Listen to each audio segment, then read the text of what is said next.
Яа хай манайхаа. За энэ 7 хоногийн market update орох гэж байна. За тэгээ өнөөдөр 8 дуусарын 26-ны өдөр 3 дахь өдөр байгаа тий. За өмнөх market update-уудыг маань бас манайхаа үзсэн байх. За биэлт маань хэр байна. За ерөнхийдөө бол таамгийн төвшин ямар хуу байна гэд хэдүүлээ дараа нь бас ерөнхийдөө биэлтийг нь бас яриад явж байгаа тий. За өмнөх market update-ууд дээр ерөнхийдөө эхний таргет 4600, тэрнээс дээшлээ дахиад дараагийн төвшин 4700 хүртэл явах боломжтой гэж ярьж ирсэн. За энэ volume-ийн зоныг бол бас авах боломжтой гэж ярьж ирсэн болвол яг энэ дээр үн маань бол ирээд reject аваад доошогоо бас тодорхой хэмжээний rejection буюу pullback-ийн хөдөлгөөн хийж байгаа харагдаж байна. За хэдүүлээ шинжилгээгээ weekly-гээс мэдээж том зургаас эхлээд явъя. За weekly дээр бол ханш маань ерөнхийдөө бол ойлгомжтой. За уналтын тренд маань уналтын импульс орж ирсэн. За одоо энэ дэшээ нэг огцом нэлээд aggressive pullback correction хөдөлгөөн орж ирж байгаа гэж хэлсэндээ. За тэгээ мөн энэ дээр бол weekly block zone байгаа учраас энэчнээс бас ханш маань тодорхой хэмжээний rejection одоо доошоо ингэж авч магадгүй гэсэн ийм байдалтай харагдаж байна. За тэгэхээр weekly дээр бол мэдээж ийм харагдаж байна. За тэнгууд daily руу шилжүүлээд хэдүүлээ харъя. Daily дээр юу харагдаж байна вэ гэхээр өчигдрийн буюу 2 дахь өдрийн одоо хөдөлгөөн маань бол энэ дээр нэлээд тийм одоо эсрүүцэл авсан, volume-ийн зооноо цохоод доошоо ийм дөвжин маягийн гандал үүсгэсэн.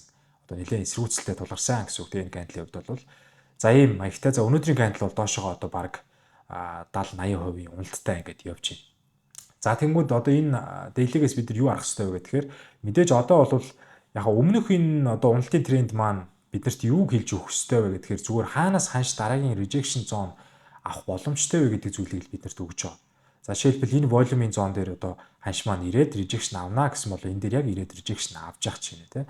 За эсвэл одоо энийг supply zone дээр ирээд ханш маань одоо тодорхой хэмжээний бас correction өгөх боломжтой гэж эсэргүүцлийн бүс болох боломжтой гэж бодож байгаа гэвэл энд ханш маань ирээд бас тодорхой хэмжээний rejection өгөх гэдэг ч юм уу. За эсвэл энэ оройгоо аваад бас ханш маань тодорхой хэмжээний pullback өгөх байх гэдэг ч юм уу тий. Ерөнхийдөө таамаг маягаар орж ирж байгаа гэсэн үг. Өмнө болсон ханш маань бол за тэгвэл бид нар болохоор яг одоо болж байгаа ханштайгаа ажиллах хэрэгтэй. За одоо болохоор ханш маань ерөнхийдөө бол daily дээр бол uptrend трендтэй дэш өсөлттэй явж байгаа. Өсөлтийн зон бол хэвээр, өсөлтийн тренд бол хэвээрээ байгаа гэсэн үг. За энийг хэдүүлээ арилгах чи дөө энэ зургуудаа арилгах чи. За тэгэхээр daily дээр бол одоо бидэрт юу харагдаж байна вэ гэхээр доошоо хамгийн ихний таргет маань одоо энэ чирээс харахад бол доошоо энэ имбаланс руу орж ирээд за имбаланс гэдэг маань бол өөрөө ерөнхийдөө тэнцвэргүй үнийн бүсийг илтгэж байгаа тийм. За бид нар бас gap гэж нэрлэдэг. За тэгээ энэ gap-ийн үнийн бүс рүү бол ханш доошоо орж ирээд за дөнгөж энэ хавцаа бол одоо шүргээд энэ өмнөх одоо нэгдэх өдрийн гандал буюу энэ 7 хоногийн хамгийн low ханш гэсэн үг тийм. Нэгдэх өдрийн одоо доод ханш гэсэн үг энэ бол. За энэ ханшийг бол бид нар бас тэмдэглэж хэрэгтэй. Тэмдэглээд юу гэж тэмдэглэх вэ гэхээр Monday low гэж тэмдэглэж байна гэсэн үг. За яг энэ тэмдэглэгийг бол гэхдээ өөрөөсөө юу гэж тэмдэглэсэн байж болно. Өөрөөсөө ойлгомжтой байдлаар л тэмдэглэх хэрэгтэй гэсэн үг. За энэ дээр ямар ч нэгд өдрийн 7 хоногийн одоо low ханш байгаа юм байна. За тэгээ энэ дээр бол юу яагаад энийг гол нь ингэж одоо онцолж тэмдэглэж байгаа вэ гэхээр ерөөд энэ хооронд бол имбаланс зон байна. За тэгэхээр ханш бол ийшээ орж шалгаж магадгүй. За мөн дээрээс нь энэ дээр давхар юу байрлаж байгаа вэ гэхээр volume-ийн pocket zone байрлаж байгаа гэсэн. Ерөнхийдөө нэгсний өнгөрсөн одоо энэ явж өнгөрсөн энэ дээшээ явсан трендийн их хэмжээний liquidation буюу захиалга төвлөрсөн бүс байсан гэсэн. Тэгэхээр энэ чэнэс дараагийн ханш маань зорилт төвшин маань ийшээгээ орж ирж liquidity хамах магадлал нэлээд өндрөө гэсэн үг. За тэгэхээр бид нар daily дээр бол эхний нааталтаа бол энэ зон байна. За доошлуулаад харах юм бол бүр энэ доошоогоо daily-гийн одоо order block-ийн зон энэ дээр харагдаж байна тийм. За order block-ийн зоныг бол ерөнхийдөө арай жоох өөр өнгөөр ялгаад тэмдэглэж хэрэгтэй. За ингээд харах юм бол daily дээр одоо ерөнхийдөө трендийн хувьд ямар бүтцтэй яваад байгаа вэ гэхээр дээшээ uptrend трендтэй явж байгаа ханш маань дээшээ орж ирээд доошоо pullback өгөөд буцаад дээшээгээ импульс хийсэн байдалтай. Нэгсэндөө daily-гийн одоо доотлын энэ зон бол бидний swing low зон болж байгаа гэсэн үг. Тэгэхээр энийг эвдлээгүй цагт бид нар daily дээр still дээшээгээ л харах хэрэгтэй болчихж байгаа. За ингээд одоо доошоо бол ерөнхийдөө бид нар доошоо одоо харах боллоо гэж бодоход бид нар daily-гийн импульсын дараа орж иж байгаа correction хөдөлгөөнийг л одоо барьж авах гэж байна гэж ойлгох хэрэгтэй. Түүнээс бүр тренд эвдрээд доошоо бүр ингээд орж ийн гэсэн үг бол ерөөсөө биш гэсэн үг тийм. За эхний таргет бол бүр энэ доор наах нь байж болж байна. Эсвэл бүр доошоо орж ирээд гүнзгий орж ирээд энэ блокийн зоныг шалгаад энэчнээс бас дараагийн өсөлтийг хийх боломжтой гэсэн үг тийм. Ийм таамаг гаргаж болж байгаа daily дээр. За цагаа доошлуулаад 4 цаг дээр хэдүүлээ. Арай жоохон дундын цаг шилжүүлээд харна. За мэдээж day trader хийж байгаа учраас бидний хувьд бол энэ multi time frame гэдэг зүйл бол нэлээд чухал цагуудын хоорондын уялдаа хамаарлыг бол маш сайн анхаарах хэрэгтэй.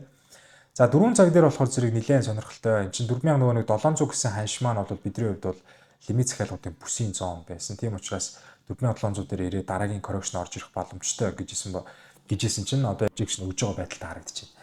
Тэгэхээр 4 цаг дээр бол ерөнхийдөө ханш маань энд нэг чухал үзэгдэл хийж байгаа нь юу вэ гэхээр одоо хэрвээ ханш маань энд үүсгэсэн байгаа энэ лөвгөө эвдэж чадах юм бол заяа.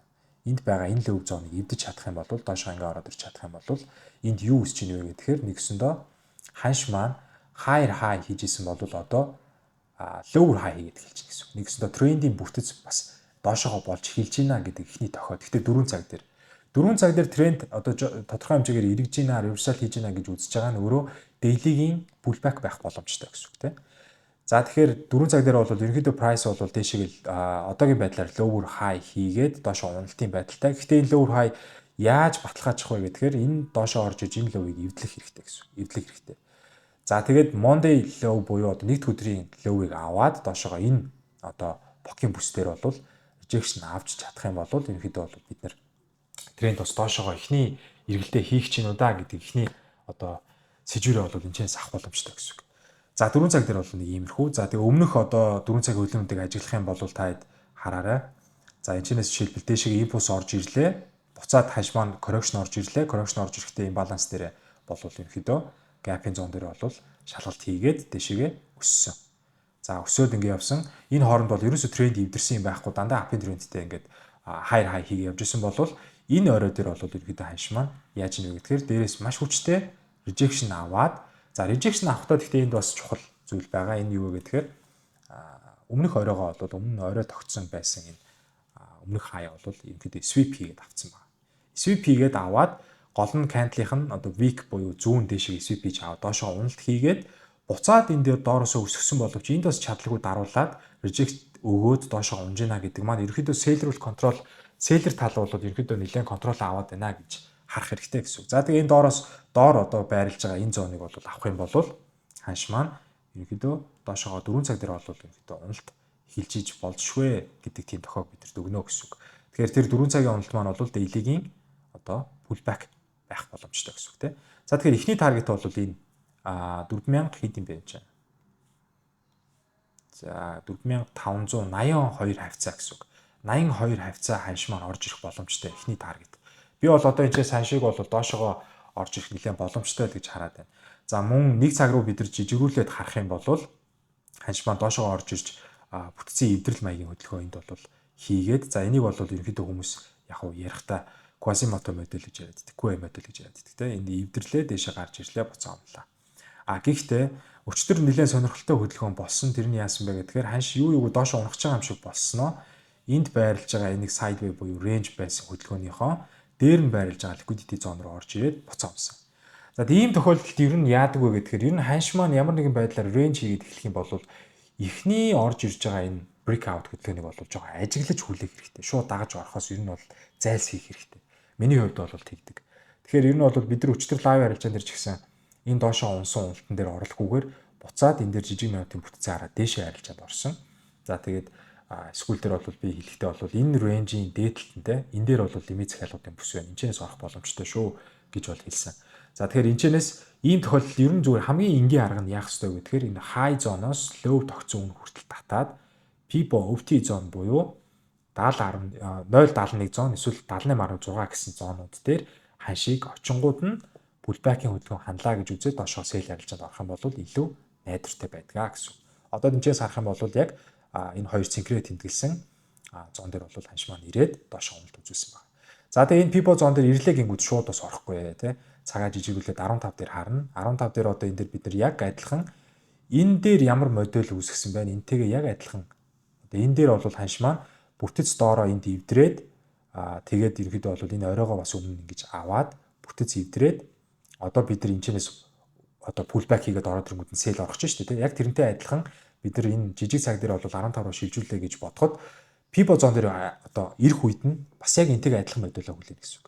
Дээшээ гарч ирлээ, ханш оройгоо авсан, доошоо унж орж ирлээ, pullback өглөө. За энэ pullback-ийн хэмжээ бас өвти зон дээр таарч ийн үгүй гэдгийг харъя. За дээдлийн high зоноос нь low зон хүртэл татлаа. Өвти зоноос дээш илүү гарсан байна те 88.6 дээр таарсан байна. Тэгэхээр ерөнхийдөө бол ихэнх тохиолдолд одоо 78.6 71 дээр өвдий зон дээр таарна, эсвэл 88.6 дээр. Гэхдээ энэ лааных нь close ханшин чухал шүү манайха. Close ханшин чухал. Зарим хүмүүс яг одоо энэ P-bog татахдаа одоо ингээд лааных нь close ханшаар буюу бодигоор ингэж татаад байдаг. Ингэж татаад байдаг. Яаж татсан болно? Минийхаар бол ерөнхийдөө week-ээр нь татаад харцдаг. Ягаад гэхээр week гэдэг бол бас тухайн ханшийн price дээр бол нэлээд мэдээлэл өгч өгч учраас ер нь бол зөв week-ээр нь тооцоод явж чадах самар байдаг гэсэн үг. За иймэрхүү байдалтай ингээд харж болно гэсэн үг. За тэгээ таргет нь бол ерөнхийдөө P-bog-ийн зооноор харах юм бол хасах 1, хасах 62, хасах 27 гэсэн төвшнүүд дээр ашиг аваад гарах боломжтой. Ийм байдлаар орж болно гэсэн үг.